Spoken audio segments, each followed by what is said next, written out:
there was a quote from Dolly Parton in a recent interview from late December, where she talked about the fact that she never had kids and she doesn't feel any regret about that. And obviously, if a woman in her 60s says something like this, the media is going to eat it up and spread it everywhere.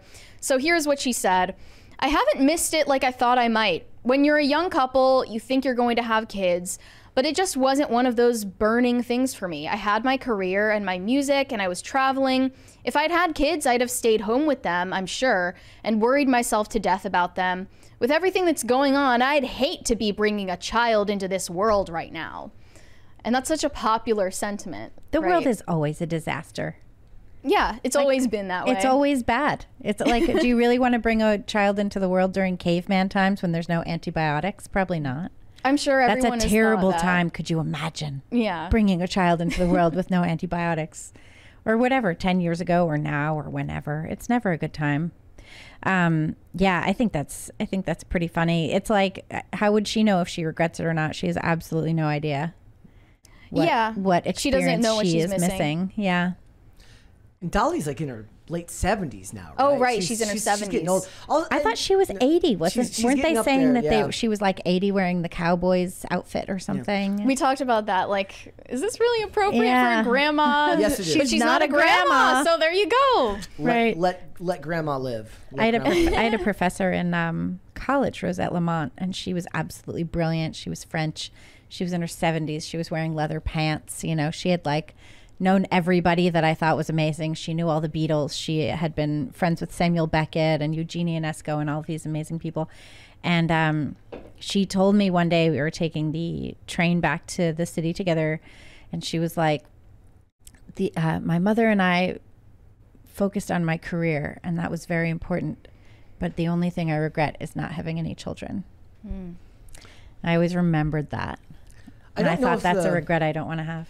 I don't know if the world is worse than it always was. I think you're just more connected to it than you've ever been. You just have a lot of access to information that you wouldn't have had before. And I think that, like, imagine it's World War II, but you have the internet and you're able to get all of the news of what's going on from every corner of the globe. We might have rescued people faster. That's what I'm saying, right? Like, I don't know. You'd have somebody in the concentration camp like, I got my BlackBerry in here. They snuck in and they sent out an SMS. They got it. No SOS, just SMS to get themselves out of that. I think that you're more connected to the world, and certainly the news has become more sophisticated in their ability to manipulate, and certainly the case du jour is always that the news is bad because bad news sells. You can look at that. Anytime we cover something positive, it doesn't do nearly as well as it does if it's a topic that's talking about something negative. That's just the way people's brains work. There's a reason why Twitter is an outrage farming tool for most people, because there's financial incentive to do that. So no wonder people now live in constant fear of the world around them and have to always ask the question, should I even bring a child into this world? Because the idea of family being as important as we know it is has been degraded by society. You're constantly being told that the world is falling apart. I once saw this chart of like all of the political scams from each decade, global warming, what was it? The ozone layer, all the things. All of the climate alarmism things. And there's one for every decade, right? There's a new one for every decade. But the difference is now the kids aren't ignoring the news like they used to, or at least it doesn't feel like it. It feels like now they actually try and pay attention to this stuff because the phone is right in front of them. They have the information all the time. Well, no wonder everyone's so bummed out. But it's sort of the same. Like a lot of this too, if you think about it.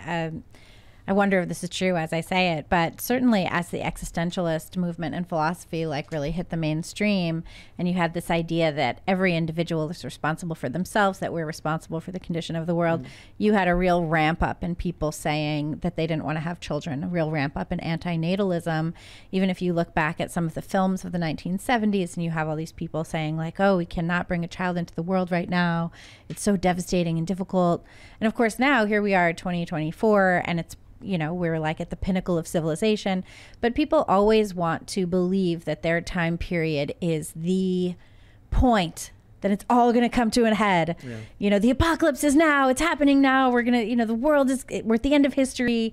Very Everyone wants that. Eventually they'll be right. But it's just sort of, eventually they'll be right. And I think that everybody just sort of hopes that it's in their lifetime that the end of the world comes, just so they can be there and see what happens. You want your kids to be with wouldn't you? Want that? Wouldn't you want your family to be with you when that happens? But it's not any different now than it was at in 1999 when everyone thought it was going to be the end of the world because the calendar was changing. I mean, this is the reason why so many people latched on to COVID so much, because people loved thinking that they lived in this ultra unique timeline with this once in a lifetime event, and they were actually relishing it. There was actually a thing going around on a bunch of Reddit threads very recently talking about COVID. I shudder to say this. Actual, they were wistful for COVID. They want it back. Like COVID nostalgia. Yeah, because they were hoping the world would end because it sucked. No, we do live in a unique time, though. But also because you of were the comparing internet. this to Sydney Sweeney. Yeah, well, this came at the same time as an interview with Sydney Sweeney, a Gen Z actress. And she talked about how being a mother is one of her biggest aspirations in life. She said, I think about having 4 kids. I dream of teaching them how to ski when they're little and having them follow me around on adventures, taking them on hikes, teaching them how to build tree houses, just living through their imagination. That's something I really, really look forward to.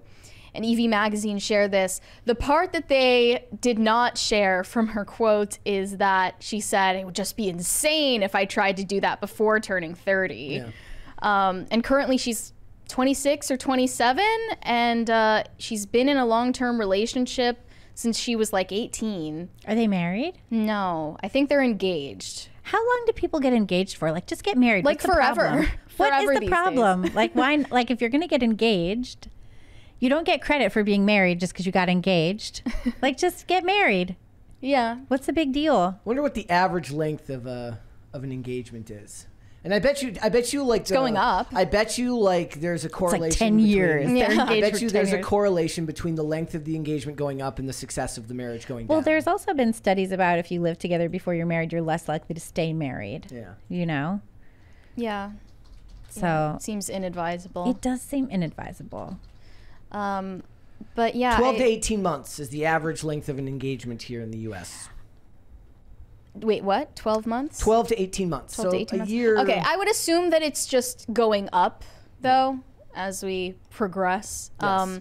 But seeing that quote from Dolly Parton was just kind of striking to me because she's always seen it as this figure of positivity and love and light and all of those things. But she's also she has such a nihilistic worldview. Yeah.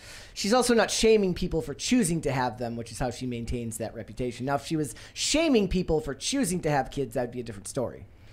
She's the one also who had her whole program where she was sending books out to everybody. She had a children's book program. I think she still does. And you could sign up for it. And I remember I signed up for it and we never got any books. Scammer! I know. I was kind of I was annoyed. Yeah. That's funny. So, 4 kids for Sydney Sweeney by, she's going to start at 30, right? That's going to be, she's moving into high-risk territory by the end of that. I mean, not quite. I know someone whose I thought 35 mom... was when high-risk pregnancy began. Yes, 35. Okay. 35, then it's officially a geriatric pregnancy. Okay. But I know someone whose mom started at 31 and she had 5 kids successfully. So, I mean, it's Any not twins? impossible No twins. by She was any just means. pregnant for that whole period of time. Yeah. Yeah. And worked as Yuck. well. That sounds which like is a even lot. harder. Yeah. It would be good to see more of the actresses that do have kids younger talking about the joys of motherhood rather than talking Are there about... any? There's There's plenty of Halle them. Bailey, yet that's not plenty. really She had something she that had we... a baby, right? Was she a single mom and it was a whole... I mean, the way I see it, even if the dad is involved and you're not married, you're kind of a single mother. Her... Well, unless the kid lives with the dad. Her baby daddy is a rapper named DDG, and a lot of her fans hate him. And she kept it a secret that she was pregnant the entire time. Not very well, but she did. She didn't show? She did. Okay. She just photoshopped her waist a lot. I see. Okay. But yeah, I mean, that's one that comes to mind. But none of the actresses or public figures that are having kids in their 20s are doing it in a way that they would promote it Well, that's what to I'm their trying to say. audiences, I'm and trying they're to not say getting married. They're not focusing on the positive aspects of it. They're talking about how it made it harder for them to have a career, and then they focus on how they had to work harder to be the actress that they wanted to be, despite having kids, rather than focusing on seen that the kids being the focus of it, because it's just not beneficial to their careers. I didn't see Halle Bailey say anything like that. No, not her. That's just one example. Or Kylie Jenner was a young mom, too. I mean, she's not an actor or somebody who's working in these. She's a billionaire. The nihilistic Hollywood scene, which is telling you to get abortions rather than have kids, so that you can keep making movies that nobody goes and sees anyways. Meanwhile, everybody is always like, "Oh, they drugged Judy Garland and they were so mean to her." It's the same thing now. It's just with different tools. Yeah. Yep.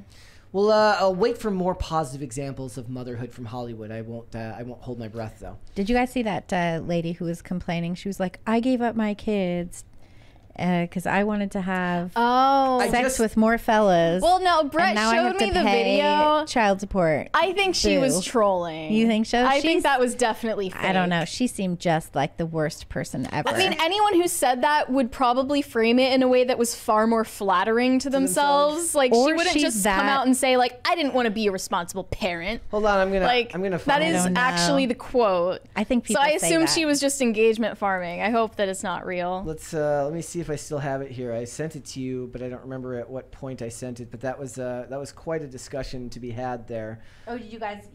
I sent it to. Basically, what it is now whenever I see stuff like this, I tend to just assume most of it is fake, anyways. That's how I interpret most things. I don't know if it's this one. Hold, please. Yeah, it's this one. Hold on. Here This lady. Yeah. Yeah, refresh. this is the lady. And so in November, I decided I no longer wanted to be a responsible parent, and I gave up my kids. I was just tired of being responsible and caring for them. I felt like I was too young and I wanted to go out there and experience life, and I started dating someone else, so it just didn't fit with my new lifestyle. And I didn't have anything to worry about because the other parent is a very responsible parent. But now I'm here because now I'm in child support, and to top it off, I'm really pissed off that I took care of them all the way up to November, and I couldn't claim them on my taxes because the other parent had already claimed them. She's like about to cry with the piano music and her awful. Chanel brooch just like front and center. $20 super chat here from Bender the Offender says Blake Lively is a good example. Oh, true. Yeah. Oh, yeah. I didn't think of her. But yeah, But they're few and far between. I have no idea if that lady is faking or I not. think she's definitely trolling. But I tend to be I just think suspicious there's of anything that that's- many really awful. I think there's that many awful people in the world who don't think that they're awful. Yeah. And they just do it, and they're just like, they feel justified in doing whatever their personal desire dictates they want to do at the time. Well, one of the comments was like, how is this any different than being a deadbeat dad? That's socially acceptable, but this isn't. Well, like, she's paying her since child when support. is being a deadbeat dad considered socially acceptable? Like, no, it's not bad when really. both of them do it. Yeah. But yeah, I assume that lady was just trying to get comments. I've just taken the approach that I just choose to not believe any of it nowadays. Probably better for your mental health. Thanks for watching. Listen to full episodes of Pop Culture Crisis on Spotify. Keep up with us on social media and make sure you subscribe and ring that bell so you never miss the show. Bye, guys.